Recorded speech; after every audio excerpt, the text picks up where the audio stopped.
여러분 안녕하십니까? 12월 7일 오늘은 5번째 맞는 지역 방송의 날입니다. 지금 대한민국은 지방 분권과 국가 균형 발전이라는 화두로 급격한 변화의 물결을 타고 있습니다. 이 지역 방송 협의회는 이러한 시대적 요청에 따라서 오늘 대통령과의 대담을 마련했습니다. 이 노무현 대통령께서는 지방 분권과 국가 균형 발전에 대해서 어떤 로드맵을 갖고 계시고 또 구체적인 실천 의지는 어떠하신지 허심탄회하게 얘기해보는 시간을 갖도록 하겠습니다. 노무현 대통령이십니다. 안녕하십니까? 네, 안녕하세요. 예, 먼저 오늘 이렇게 지역 주민들을 위해서 귀한 시간 내주셔서 고맙습니다. 올해로 5번째 지역 방송의 날을 맞아서 대화회장을 마련하기 위해서 아주 뜻깊게 생각을 합니다. 대통령께서도 수도권이 아닌 지역에서 나서 지역에서 성장을 하셨는데요. 아무래도 지역 방송을 바라보는 관점이나 지역민에 대한 애정이 좀 남다를 것 같습니다. 오늘 소감이 어떠신지요? 예, 그 방송에 나와서 말할 수 있는 기회를 갖는다는 것은 이 정책하는 사람한테는 참 그 좋은 기회입니다. 그래서 오늘 기회를 주셔서 고맙고요. 지역 방송에 대해서는 그 관심이 많지요. 저는 그 지역의 다양성 그리고 이제 다양성 가운데 피어나는 그 창의성 이런 것이 우리 사회 발전의 동력이라고 생각합니다. 그래서 저는 그 지역 방송이 다양성과 창의성을 북돋우는 그런 그 우리 사회 미천이라고 생각해서 매우 그 호감을 가지고 있습니다. 예. 네, 그럼 본격적인 대담에 좀 들어가 보도록 하겠습니다. 국가 균형 발전에 대해서 얘기를 하려면 먼저 그 당위성에 대해서 좀 이야기를 해야 될 것 같은데요. 우리나라는 지난 60년, 70년대 소위 그 개발 시대에 이 농업사회에서 산업사회로 바뀌는데 굉장히 빠른 속도로 바뀌어서 소위 압축 성장을 했거든요. 그러나 그 과정에서 세계가 놀라긴 했습니다만 그 과정에서 이 많은 또 불유쾌한 결과들도 나타난 것 같습니다. 이 수도권 과밀화라든가 지방의 피폐라든가 이런 문제들이 발생이 됐는데 이 대통령께서도 그 문제에 대해서 많이 깊이 인식하고 계시는 걸로 알고 있습니다. 어떻게 생각하십니까? 예, 이 논리적으로 얘기하기 전에 그냥 대강 그 사례를 가지고 얘기하면 세계적으로 그 잘 사는 나라일수록 그 사람이나 또는 기술 문화가 전국적으로 좀 골고루 퍼져 있고요. 그렇습니다. 그리고 제일 큰 도시, 제일 앞선 도시 하나에 대한 집중도가 그리 높지 않습니다. 그다음에 이제 우리가 도시가 어느 정도 규모가 돼야 그 안에서 이제 학문이라든지 기술이라든지 경제라든지 이런 것이 일정한 수준을 갖추게 되는데 그러나 그 규모가 일정 수준을 넘었으면 그때부터는 모든 것이 아주 그 불편해지고 또 문제를 해결하는데 많은 비용이 들어가죠. 지금 우리가 이제 수도권 과밀 이렇게 얘기하는데 과밀로 인한 비용을 우리가 80년대만 해도 뭐 2조, 3조 이렇게 얘기했는데 지금은 그 과밀 비용이 한 10조 넘어간다고 얘기하죠. 이제 과밀 비용이 그 뭐 여러 가지 있지만 쉽게 얘기해서 자동차가 밀리고 또 그걸로 해서 오염이 축적되고 그다음 그 상하수도 이런 것을 아주 끊임없이 만들어야 되는 데 대한 비용 뭐 이런 것들을 아마 과밀 비용이라고 하는 것 같은데 하여튼 그런 것을 생각해 보면 결국은 그 적절하게 분산되는 것이 일단 효율적이다 그렇게 말할 수 있고 반대로 얘기하면은 지방, 농촌, 도시 이런 그 사이의 격차가 벌어지면 벌어질수록 사람들 사이에 마음에 골이 파이게 돼 있습니다. 골이 파이면은 그것으로 인해서 갈등이 생기고 또 갈등이 생기면 서로 싸우지요. 그래서 이제 분열되고 그런 것이 이 사회의 통합을 파괴하기 때문에 엄청난 비용을 지불하게 됩니다. 그래서 우리가 이제 그 비용의 효율이란 측면 그리고 국민 통합이란 측면에서 반드시 이 심각한 격차는 반드시 해소해야 됩니다. 그래서 참여정부는 출범 이후에 지방분권 로드맵을 발표를 하면서 이제 지방분권에 대한 의지를 보여주셨는데요. 그런데 지역민들이 지금 느끼는 그런 지방분권의 강도라 그럴까요? 처음 기대치만큼은 못하다라는 느낌도 받습니다. 대통령께서 생각하시는 지방분권을 비롯한 국가 균형 발전에 대한 신념은 어떤 것인지요? 그 이제 우리가 그 어떤 정책을 할 때 다 금방 무슨 효과가 나는 것처럼 그렇게 생각하기 쉽지만 그러나 정책 하나가 효과를 낼 때까지는 뭐 5년, 10년 또 그 이상 걸리는 정책도 많이 있을 수 있습니다. 지역 균형 발전 정책도 그렇게 볼 수 있죠. 우리가 이제 70년대 초부터 6대 도시의 과밀이 문제되기 시작했는데 집중이 문제되기 시작했는데 그때부터 지금까지 계속해서 이제 수도권 집중이 계속되어 온 것이거든요. 그래서 그것을 고치는 정책은 시간이 이제 아주 오래 걸리게 돼 있습니다. 그다음에 분권이라고 하는 것은 그 권한을 나누어 주는 것인데 실제로 우리 국민들 생활에는 피부로 와서 닿지 않게 돼 있습니다. 말하자면 중앙정부가 가지고 있던 권한을 시, 도, 군, 구청으로 이렇게 넘겨가면 그게 금방 우리 국민들 앞에 눈에 보이는 것이 아니고 거의 느낌이 없습니다. 실제로 권한이 이동됨으로써 일하는 방법은 많이 달라지지만 그 권한이 실제로 이동된 여부를 우리 국민들 대부분 모르고 있습니다. 그래서 예를 들면 옛날 같으면 골프장 하나 허가 내려면은 중앙정부에서 도장을 찍어줘야 되거든요. 이미 그것이 시도로 넘어간 지가 아주 오래됐는데 지금도 많은 사람들이 중앙정부가 하는 줄 알고 있습니다. 그처럼 그 분권이라는 것은 금방 피부로 와 닿는 것은 아닙니다.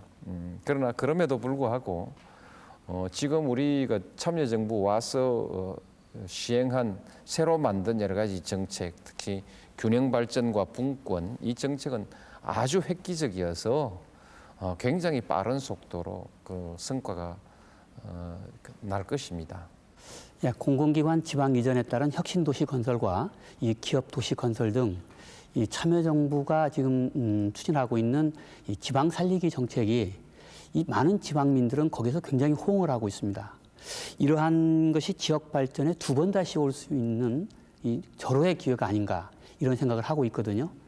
그래서 많은 지지를 하고 있는데 동시에 또 과연 이 정책이 제대로 추진될 수 있을 것인지에 대한 우려도 함께 하고 있는 것 같습니다. 대통령님께서는 이러한 공공기관 지방 이전에 따른 혁신도시 건설, 또 기업도시 건설 어떻게 추진하실 계획이신지 좀 말씀해 주시죠.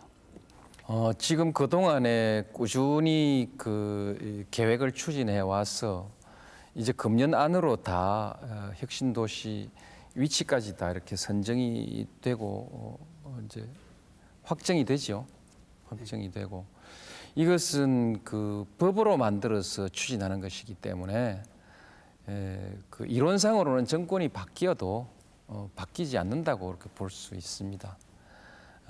그러나 이제 또 법도 바꾸면 되는 거니까 바뀌지 않게 우리 이제 지역 주민들이 관심을 가지고 계속해서 좀 이렇게 함께 힘을 함께 모아서 추진해 나가는 것이 좋겠죠.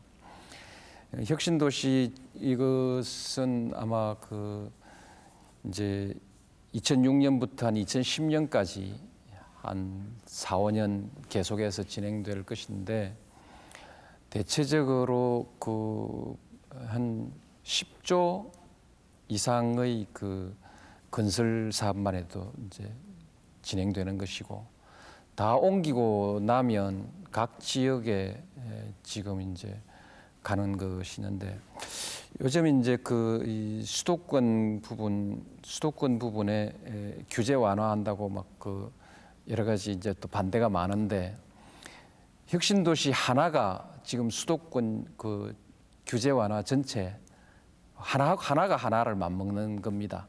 더 혁신도시가 더 훨씬 큰 겁니다. 큰 건데 전국적으로 보면 이제 10배 이렇게 되고 하기 때문에 그 혁신 도시 같은 것을 좀 지방에서도 좀 의미 있게 좀 받아들이고 소중하게 생각해 주시면 좋겠어요. 결국 우리가 이제 여러 얘기들, 여러 정책들을 가지고 서로 논란하고 하는데 결국은 우리가 그 살기 좋은 나라 만들자는 거 아니겠습니까? 살기 좋은 나라. 사람들이 서울로 몰려온 것도 잘 살아보자고 온 거거든요. 근데 이제 서울만 살기 좋으면 서울만 자꾸 커져도 괜찮지만 그렇게 많이 이제 집중하고 모여놓으면은 그 도시가 그렇게 살기 좋은 도시는 아니란 말이죠. 그래서 결국 균형 발전하자는 것은 너무 비좁으면 너무 과밀하면은 살기 좋은 도시가 아니니까 결국은 우리가 살기 좋은 그 나라를 만들기 위해서는 좀 이렇게 분산하자 이런 뜻도 있거든요. 그래서 이제 우리가 우선 행정 수도 지금 용어가 이제 달라졌죠. 네, 행복 도시 만들고 그다음에 이제 혁신 도시 각 지역마다 만들고 그다음에 이제 혁신 도시 아닌 기존의 도시들도 지금 살고 싶은 도시로 꾸미자. 지금 그것도 정부와 학계, 시민사회 이렇게 좀 연구를 하고 있습니다. 각기 따로따로 연구를 하고 있는데 우리 정부도 그 점에 대해서 연구를 하려고 합니다. 도시를 살기 좋은 도시로 만들자. 보통은 이제 교육, 의료, 문화 이렇게 생각합니다. 그렇게 하고 그다음에 이제 먹고 살기 좋아야 하니까 그 도시에 일자리가 많고 일자리가 이 수입이 높은 수준 높은 일자리가 많기를 바라고 이제 이렇게 도시를 다 만들어 가자는 것인데 그거 하자는 것이 균형 발전 정책 내용에는 도시 몇 개만 만드는 것만이 아니고 또 공공기관 몇 개 이전하는 것만이 아니고 그것을 바탕으로 해서 바로 전국의 도시를 다 이와 같이 새롭게 재설계하자는 것이죠. 그래서 오히려 지방에서 참여정부 끝나면 이 정책이 다 바뀔 거 아니냐라고 걱정하는 분들이 계신데 저는 오히려 제가 그런 걱정이 되고 내가 끝나더라도 우리 국민들이 참여정부 끝나더라도 우리 국민들이 이 정책을 좀 지켜주었으면 좋겠다. 또 지키기 위해서 국민들이 이 정책에 대해서 보다 더 높은 관심을 가지고 지속적으로 좀 이렇게 힘을 모아 나갔으면 좋겠다. 저는 그런 생각을 가지고 있습니다. 지난달 24일 행정도시특별법에 대한 헌법소원 선고 공판이 이제 각하 결정되면서 행복도시라고 얘기를 하더라고요. 예. 행정 중심 복합도시 건설을 이제 차질 없이 추진하게 됐는데 그만큼 이제 국가 균형 발전이라는 대명제를 위해서는 지방 분권이 반드시 필요하다라는 그 의지 성과가 아닌가라는 생각이 듭니다. 앞으로 향후 계획은 어떠신지? 예, 이제 지금부터 토지를 매수하기 시작하지요. 매수해서 내년 동안에 거의 토지가 이제 매수될 것이고 그럼 후내년부터는 공사에 착수하게 됩니다. 아마 이제 공사에 착수해 놓으면 여간해서 다시 뒤집기는 어려울 텐데요. 그래서 아마 그건 계획대로 진행돼 갈 것이라고 저는 그렇게 생각합니다.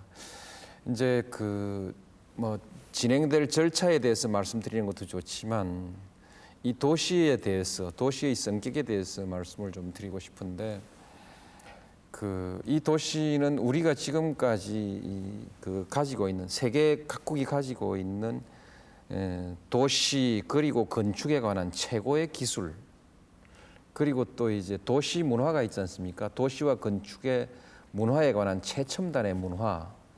그다음에 이제 정보통신 시대, IT 과학 기술을 또 쾌적한 도시여야 하죠. 그를 위해서 이제 가장 환경적이고 생태 친화적이다 이렇게 말하는데 그러면서 이제 자원이 절약되는 또 재활용하는 기술 이 모든 것이 다 집적된 말하자면 가장 첨단의 또 가장 그 문화적인 그리고 생태적인 도시, 이런 도시를 우리가 만들 수 있죠. 이제 백지 위에서 만드니까 이게 다 완성되면 세계에서 이제 가장 아름다운 가장 첨단의 그 과학 도시가 되는 것이죠. 과학적인 그 도시가 되는 것이죠. 이제 이것을 통해서 우리의 건축 기술, 도시 기술, 우리의 문화 수준, 이 모든 것들을 저는 세계에 과시하는 그런 계기가 될 것이라고 생각하고, 많은 사람들이 아마 도시 자체를 한번 보러 올 것이고, 와서 보면 거기에서 이제 한국의 문화 기술, 그래서 한국 상품 또는 한국의 건축 그밖에 여러 가지들을 이제 채용하게 되는 그런 그 계기가 될 거라고 생각합니다. 그것을 통해서 우리 경제에 주는 효과도 엄청나죠. 우리가 지금 부동자금이 400조가 떠돈다고 하는데, 이 400조가 어딘가 투자할 수 있게 만들어줘야 됩니다. 그래서 이 돈을 주식시장으로 막 끌어들이기 위해서 여러 가지 정책을 쓰고 있고, 제가 직접 투자도 하기도 하고 하는데, 결국은 이 증권시장에서 투자라는 것은 그 한계가 있는 것이죠. 기업 자체가 투자가 돼야 되고 큰 그 건설과 개발 투자가 있어야 되는 것이거든요. 그래서 이제 행복도시, 혁신도시, 기업도시, 또 무슨 뭐 S 프로젝트, J 프로젝트 이런 큰 것들은요. 결국 경제를 계속 경제 활력을 지속적으로 유지해 가면서 가기 위해서도 필요하고, 그 결과로서 이제 생산되는 산출물, 혁신도시, 이것은 우리의 삶의 수준을 높이는 것이거든요. 거기서 또 우리 소득도 또 늘어나는 것이고, 이런 것이기 때문에 얼마든 돈이 많이 든다 이런 얘기 할 것이 아니라, 그것을 통해서 경제를 활성화하고 또 우리 삶을 풍요롭게 하는 아주 좋은 계기다. 저는 굉장히 희망에 스스로 차 있고, 국민들에게 아주 희망적으로 우리가 이것을 한번 같이 해가 보자, 이렇게 말씀드리고 싶어요. 천지개벽하는 겁니다. 참 완성됐을 때 우리 한국의 국가적 품격이 달라지는 거죠. 이게 뭐 지도자들 보고 우리가 비전 내놓으라고 하지 않습니까?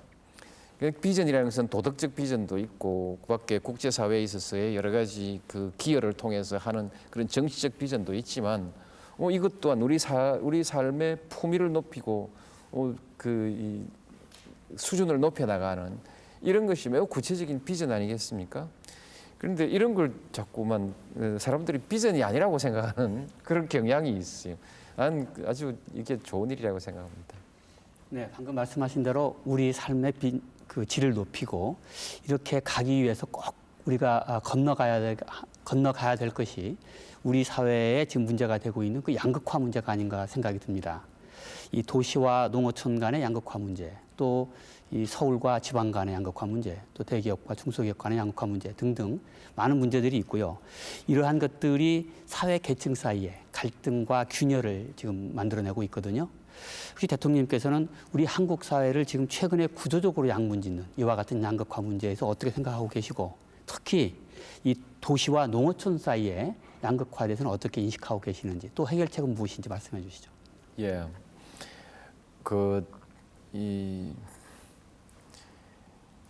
그냥 양극화 문제가 참 심각하지요. 사실은 제가 취임하고 한 2년 동안 이 경제 시스템 위기를 어떻게 극복하기 위해서 집중했다고 하면,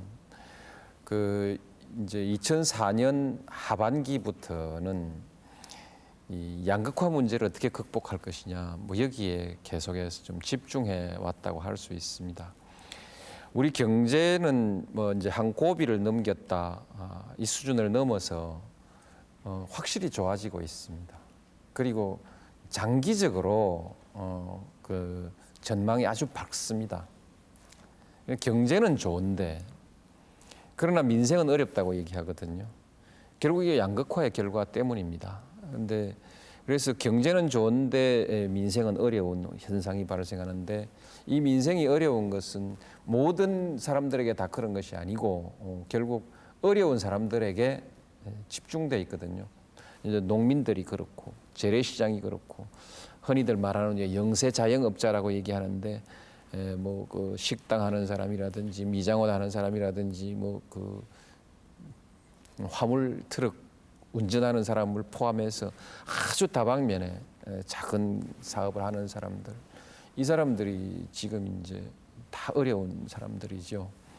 이게 이제 그 실제로 내력을 보면은 90년대 초반부터 계속해서 이 문제가 점차 그 확대되기 시작했습니다.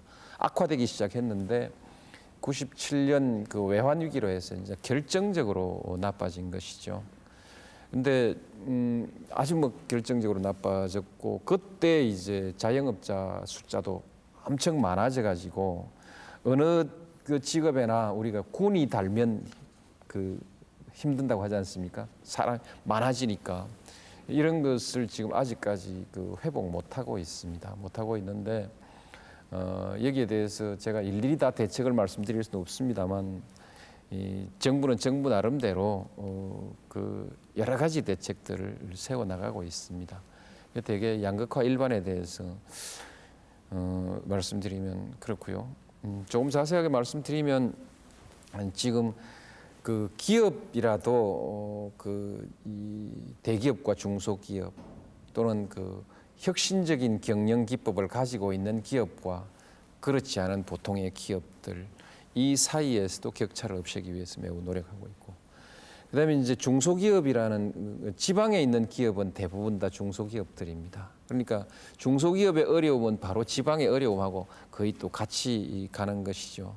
그래서 이제 지방을 그 지원하고 육성하기 위한 정책도 해 나가고, 그러면서 이제 소득 격차를 줄이기 위한 노력을 하는데, 무엇보다도 일자리가 가장 중요한 것이거든요. 결국은 이 일자리의 양이 많아지고 그 내용이 질적으로 좋아질 때 이제 이 양극화 부분이 극복이 되니까 일자리 정책이 가장 중요한데, 경제가 활성화돼서 일자리가 늘어나야 하고, 또 그 일자리가 많이 늘어나는 그 산업 분야를 이제 지원해서 육성해야 하고, 그러나 개개인에게 또 그 일자리가 자꾸 바뀌니까요. 새로운 직업에 적응할 수 있도록 직업 훈련을 지원하고, 직업 그다음에 알선이라든지 이런 걸 지원하는 이런 여러 가지들 정책들을 이제 쓰고는 있는데 저는 쭉 이렇게 꾸준히 시간을 두고 해 나가면 좀 극복될 수 있을 거라고 저는 그렇게 생각합니다. 근데 마지막에 그래도 그 구제가 안 되는 어려운 사람들에게 이제 우리가 사회 안전망이라고 해서 기초생활보장이라든지 또는 차상위 근로빈곤층에 대한 그 지원이라든지 뭐 이런 그 국가적 시책이 있습니다만, 이런 그 정책들을 다 그 노력하고 있습니다.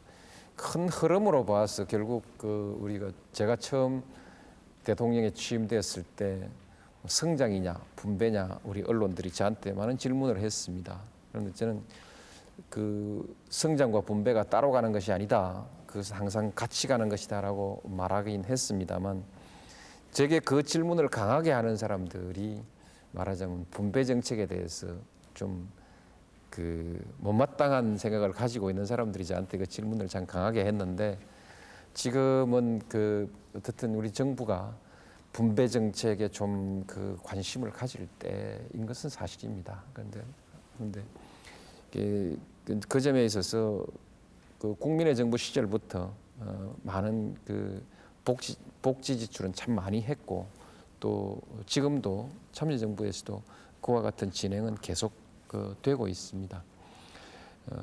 우리나라가 다른 그 심각한 나라처럼 그렇게 아주 나빠지진 않을 것입니다. 되게 수치로 계산해 보면 아직은 그 유럽에서 유럽으로 따지면 중간치 수준으로는 우리가 지금 가고 있습니다. 미국은 우리보다 훨씬 나쁘고요. 그밖에 다른 나라들도 그 빈부 격차 같은 건 우리보다 훨씬 나쁩니다. 앞서 그 근로빈곤층에 대해서도 말씀을 하셨고요. 또 사회 안전망에 대해서도 말씀을 하셨는데, 특히나 뭐 도시 비정규직 근로자들뿐만이 아니라 농어촌에 있는 그런 주민 지역민들을 위한 근로를 위한 그 복지를 위한 사회 안전망도 좀 필요하지 않을까 하는 생각을 하거든요. 예, 그렇습니다. 사회 안전망 뭐 제일 그 대표적인 것이 그 기초생활보장 제도입니다. 그것이 가장 어려운 사람들에게 대한 것이고, 그 다음에 이제 이 실업보험제도 그것을 가지고 있고, 그 다음에 이제 한 발 더 나아가면 조금 전에 말했던 직업훈련 또 직업안정 시스템 이런 것을 전부 받침해야 되고, 우리가 전에 얘기했을 때 몸이 아플 때 의료보험이죠. 그 다음에 의료보험 보험료로조차 낼 형편이 안 되는 사람들에게는 의료보호. 근데 이런 분야에서는 상당히 그 노력은 많이 하고 있습니다. 근데 처음에 우리가 참여정부 시작할 때쯤 해서 그때에서 우리 그 예산 중에서 복지 예산이 차지하는 비중이 한 22% 정도 조금 못 미쳤습니다. 아마 22%못 미쳤는데 그것이 지금은 24% 정도 되고요. 내년에는 한 26% 정도로 올라갈 겁니다. 그만큼 이제 우리도 복지 예산 비중이 계속 늘어나고 있는 건 사실입니다. 그 사회 안전망 부분은 역시 직접적인 복지 예산이 가장 중요한 것이거든요. 그렇게 이제 늘어가고 있습니다. 전체 그 국가 경제 중에서 이 국가 재정이 차지하는 비중이 있습니다. 이 비중이 유럽 같은 데서는 대개 40%에서 50%가 그 국가 재정입니다.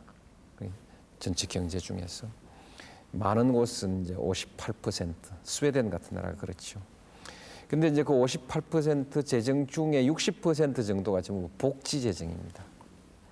그리고 우리 한국은 전체 경제 중에서 재정 비율은 한 27% 정도 되거든요. 그 27%의 26%가 내년도에 복지 재정이 되죠. 그러니까 우리 한국이 얼마나 이 부분이 빈약한가 하는 것은 알 수 있죠. 그건 심각하다 이렇게 볼 수 있는데, 그럼 참여정부에서 당장 그런 거 좀 해결해야 되지 않냐? 이 예산이라는 것은요, 작년에 하던 사업 또 금년에 하던 사업이 내년에 이어지고 이렇게 나름대로 쭉 자기 관성이 있기 때문에 한꺼번에 다 뜯어서 고칠 수가 없고요. 중장기 계획을 세워가지고 예산의 구조를 바꾸어 나가는 것인데, 국민의 정부와 참여정부 이 동안에는 적어도 국민들에 대한 복지 예산은 아주 가파른 속도로 늘어나고 있다. 그 다음에는 우리가 이제 그 계획과 함께 그 다음에는 우리가 농촌 생태계를 다시 복원하자. 우리 세대가 옛날 농촌, 어릴 때 살았던 농촌의 기억을 고스란히 머릿속에 입력해가지고 있는 세대입니다. 우리보다 좀 더 지금 50대 이하로 내려가면은 아마 그 숫자가 완전히 줄어들 텐데요. 우리는 그 농촌 생태계가 하나씩, 자연 생태계가 파괴되고 그다음에 이제 인문적 공동체, 농촌 공동체가 하나하나 해체돼 나가는 과정을 너무 가슴 아프게 바라본 사람들이거든요. 이제 결국 사람이 산다는 것은 그 옛날에 그 생태계, 자연과 인문의 생태계가 복원되고 그런 그 삶의 조건을 우리가 만들어 나가는 것이 살기 좋은 그런 나라입니다. 살기 좋은 조건이고 살기 좋은 나라거든요. 그래서 이제 우리 세대가 농촌으로 돌아가서 우리 시대에 이 파괴시켰던 생태계를 다시 옛날에 가지고 있는 그 기억을 살려서 다 복원시키고, 거기서 이제 우리보다 더 윗세대, 이제 우리나라 경제 발전에 봉사만 해왔다고 할 수 있는 70대, 80대 어른들 좀 모시고, 그러면서 이제 이 생태계를 완전히 아름다운 농촌으로 가꾸어 놓고, 지금 이제 출산하는 어린 아이들, 우리 이제 손자 손녀 뻘이죠. 손자 손녀들이 이 학교 다니고 방학 되면 와서 자연과 어우러져서 이렇게 살 수 있는 이런 이제 그 시골로 농촌으로 만드는 것이죠. 그렇게 하면 이제 거기에 사는 사람들도 30분 안에 어떤 위험이 있을 때는 보건소라든지 119라든지 이렇게 바로 접속될 수 있고 한 30분 거리 안에 수만 명 정도의 도시에 가면 어느 정도의 문화적인 환경도 갖추어지고 작은 공연도 있고 또 같은 또래들 사이에 그 사교를 할 수 있는 그런 뭐 운동 시설부터 비롯해서 이런 환경들을 이제 갖추어서 도시에서 열심히 일한 사람이 이제 50대 후반, 60대 되면 다시 이제 돌아가서 고향 되살리고 거기서 새로운 공동체를 구성하고 손자들에게 그 자기들이 만든 또 새로운 그 환경을 언제든지 자랑스럽게 떳떳하게 이렇게 하고 오라고 할 수 있는 그렇게 이제 하면서 이제 요새 이제 5도 2촌 얘기하지 않습니까? 5도 2촌 얘기하는데 또 경우에 따라 그런 사람들은 5촌 2도를 할 수도 있죠. 5촌 2도를 하면서 도시 생활과 연결하면서 이렇게 하면 대개 30분 안에 한 그 3, 4만, 4, 5만 도시 또는 10만 이내 도시들의 접속이 가능하고 1시간 정도이면 6대 도시에 대개 접속이 가능하고 그다음에 이제 뭐 한 3시간 정도이면은 뭐 전국 어디든지 다 연결이 되는 그런 교통망, 그다음 그런 이제 자연 국토 환경 이렇게까지 마무리 지어 나가는 것이 우리의 균형 발전 그 계획입니다. 이렇게 되면 사람이 그렇게 흩어져 살면 자연히 거기에 맞도록 그 문화적 환경도 맞추어지게 되고 거기에 적절한 생산 그 이제 환경도 함께 맞추어 나갈 수 있지 않겠습니까? 그러면 이제 그야말로 서울로 일극 집중으로만 왔던 이 국토가 좀 더 이제 분산되고 우리의 삶이 이제 좀 쾌적해지는 것이죠. 그래서 저는 그렇습니다. 하여튼 30대, 40대, 50대까지 하여튼 열심히 경쟁하고 땀 흘려 경쟁하고 20대까지는 열심히 배우고 꿈을 키우고 30, 40, 50까지 열심히 경쟁하고 그다음에 이제 열심히 일한 자 이제 떠나는 거죠. 떠나서 이제 가서 새로운 삶을 또다시 제2, 제3의 삶을 다시 설계해 나가는 이런 그 삶의 사이클들을 우리가 이제 뭐 하나 만들어 보자. 이것이 살기 좋은 대한민국의 비전입니다. 네, 지방 분권에 대해서 좀 다시 말씀드리겠습니다. 금년에 총액 인건비 시범 실시하고 또 이 교부세율을 인상함으로 인해서 이 자치단체에 대한 인사와 예산에서 어느 정도 이 자율성이 대폭 신장될 수 있는 그런 토대가 마련됐다 이렇게 이제 평가를 하고 있습니다. 그럼에도 불구하고 2003년 12월에 지방분권 특별법이 마련될 적에 약속했었던 이 교육자치와 자치경찰에 대한 이러한 그 시행이 굉장히 늦춰지고 있거든요. 이거에 대해서 어떻게 생각을 하시고 또 그 지방분권과 관련지어서 선분권 후보안 원칙이 있습니다. 어떻게 생각하시는지 언제쯤 이게 또 시행이 될 수 있을 것인지 좀 말씀해 주시죠. 예, 그 이제 참 분권 얘기하면 매우 이제 구체적으로 말할 수밖에 없는데 말씀하신 대로 자치경찰 그리고 교육자치 이것은 이제 그 이해관계자들이 하도 완강하게 반대하니까 정부에서부터 법을 만들 때부터 자꾸만 그 지체가 됩니다. 여러 가지 저항을 설득해야 하니까요. 그래서 이제 공청회까지 마쳐서 겨우 법 만들어 가지고 국회에 내놓으면 그 국회에서 또 발목을 잡죠. 그렇게 해서 지금 이 두 가지 법은 지금 국회로 가 있는데 이제 국회에서 역시 또 그 국회의원들을 설득하느라고 우리도 많은 노력은 하고 있습니다만 이게 원체 이해관계가 첨예하게 대립하는 문제라서 자꾸만 이제 지체되고 있습니다. 정부로서도 매우 안타깝게 생각합니다. 답은 망국적이라고 표현하는 지역 감정에 대해서 좀 얘기를 할까 합니다. 지역 감정하면 대통령께서 하실 말씀이 굉장히 많으실 것 같은데요. 그 정치인의 생명을 걸고 도전하셨던 부분도 지역 감정 해소였다고 생각을 합니다. 또 참여정부의 탄생 배경이 지역 감정을 해소하고 국민 통합을 바랐던 그 마음의 결실이 아니었나 하는 생각을 하고요. 하지만 선거 때만 되면 지역 구도가 확연하게 나타나고 있거든요. 또 지역 감정에 대해서 또 지역 간 대결 구도에 대해서 대통령의 생각을 듣고 싶습니다. 예. 그 자체가 좋지 않은 것이지요. 근데 또 이 지역 구도가 돼 있으니까 정치하는 사람들이 그것을 자꾸 이제 악용하지요. 지역 감정 부추기면 선거하기가 쉬우니까요. 악용하고. 그래서 정치적으로 악용되기 때문에도 나쁘다 이렇게 말할 수 있습니다.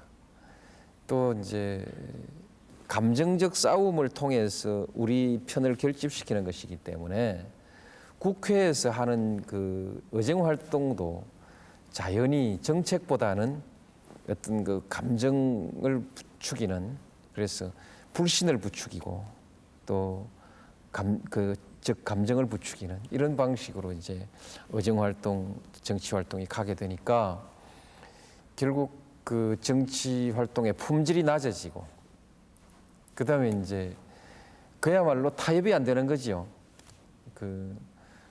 이 타협을 하면은 지역으로부터 또다시 이제 또 선거를 통해서 응징되니까요. 이제 예를 들면 상대방과 다른 지역과 잘 지내는 사람이 자기 고향에서 어떤 일을 당하는지는 제가 잘 보여줬지 않습니까? 이제 그러니까 서로 그 상생한다 이렇게 해서 다른 정당, 다른 지역과 이렇게 손잡은 정치인들이 좀 도태되고 이제 이런 그 악순환이 생기죠. 그래서 이제 이건 꼭 극복해야 되는데 지금은 그 선거제도를 바꾸는 것 이외에 적절한 방법이 없습니다. 지금은 이 소선거구 제도이기 때문에 1등 한 사람이 당선되는 것이죠. 3명 나오면은 한 40% 받으면 당선 확실하거든요. 그러니까 이 승자 독식의 구조지요. 이런 구조에서는 항상 1등만 당선 다 되기 때문에 지역 구도가 아주 살아가기가 아주 좋은 그런 정치 구도가 되어 있습니다. 그래서 이제 이런 그 선거제도를 그래도 2등까지 당선되게 한다거나 비례대표를 하게 되면은 비례해서 그 표를 받게 하면은 전체적으로 그것이 결과적으로 공평하기도 할 뿐더러 사표가 없어지고 공평하기도 할 뿐더러 지역적으로도 좀 균형된 결과를 얻을 수 있습니다. 대개 민주주의 그 잘하는 나라 중에는 비례대표하는 나라가 아주 많지요. 이제 그게 하나 방법이고 그 이외에 다른 방법을 찾기 좀 어렵죠. 그다음에 이제 지역 구도로서 우리가 또 하나 고민은 소선거구제를 하면은 양당제가 되는데 우리나라에서는 소선거구제를 하는데 반드시 다당제가 나옵니다. 88년에 13대 총선 때부터 그랬거든요. 소선거구제로 선거를 했는데 당선은 지역별로 되니까 그래서 당이 3개, 4개 다당제가 되니까 일상적으로 여소야대가 되는 것입니다. 지금까지 이번 탄핵 총선 말고는 전부 그 선거 총선 결과가 여소야대였습니다. 여소야대니까 국회에서 이 소위 집권 세력이라는 그 집권당이 국회에서 제대로 정책을 추진해 나가기가 어렵죠. 그래서 이제 정책이 지체되는 부분이 많고 또 실제로 합의해서 통과된 것 같지만은 합의라는 것은 서로 힘에 의해서 이루어지는 것이기 때문에 굉장히 정책이 많이 왜곡돼 버립니다. 이런 것 여러 가지가 있어서 결국 우리가 이제 선거제도를 가지고 지역구도를 극복하면서 또 다른 이제 정치적 타협 같은 것들을 시도해 나가는 이런 노력을 해 나가야 됩니다. 오늘 이 자리가 지역 방송의 날 기념인 만큼 또 지역 언론에 대해서 얘기하지 않을 수가 없습니다. 지금 뭐 다들 아시다시피 지역 언론이 살기 위해서 또 정체성을 찾기 위해서 몸부림을 치고 있다고 해도 과언이 아니거든요. 대통령께서는 지역 언론이 어떤 식으로 활성화가 돼야 되고 또 어떤 역할이 필요하다고 생각하십니까? 예, 저는 이 지역 언론이 그 지역에 맞는 개성을 가지고 그렇게 이 개성을 가지고 성공을 해야 된다. 많은 사람이 보고 팬이 많은 그런 그 언론이 되어야 된다고 생각합니다. 우리가 이제 시장 경제 얘기하는데 시장 경제에는 경쟁이 있고 자유로운 경쟁이 있고 그 안에 이제 다양성이 있어서 그 창의를 자극한다는 것이죠. 시장에 나와서 성공하고 싶은 사람은 결국 창의적일 수밖에 없다는 것이죠. 그래서 이제 자유, 창의, 다양성 이런 것이 다 함께 가는 그런 것인데 우리가 이제 지방의 다양성 이것이 우리 국가 전체의 창의성을 높이는 것이거든요. 그다음에 이제 지방도 서로 경쟁하지 않습니까? 지방끼리 아주 활발하게 경쟁하게 되면은 그것이 서로의 그 발전을 자극해서 국가 전체가 발전하는 것이거든요. 그런데 이제 지방이 경쟁하고 다양성을 가지고 창의적이고 또 그 경쟁하는 의욕을 가지고 경쟁하는 지방이 되자면 그 자체로서의 동력이 있어야 되거든요. 모든 조직이나 모든 집단에는 지도자가 나와야 됩니다. 지도자가 나와서 방향을 제시하고 그다음에 또 그 안에 커뮤니케이션이 의사소통, 정보와 의사의 소통이 아주 활발하게 일어나야 되거든요. 일어나고 이제 거기에서 창의가 나오고 하는 것이죠. 그런데 그 정보와 의사소통을 활발하게 할 수 있는 마당이라는 것이 중앙에서도 전 국가적으로도 역시 미디어들이고 지방에서도 여전히 언론입니다. 지방 언론을 중심으로 해서 일반 시민들도 대학 교수의 얘기도 듣고 시장 얘기도 듣고 또 무슨 연구소 학자들 얘기들 듣고 그렇게 하지 않습니까? 활발한 토론을 통해서 그렇게 해야 되기 때문에 그러니까 결국 지방 발전에 핵심적인 키를 쥐고 있다고 말할 수 있죠.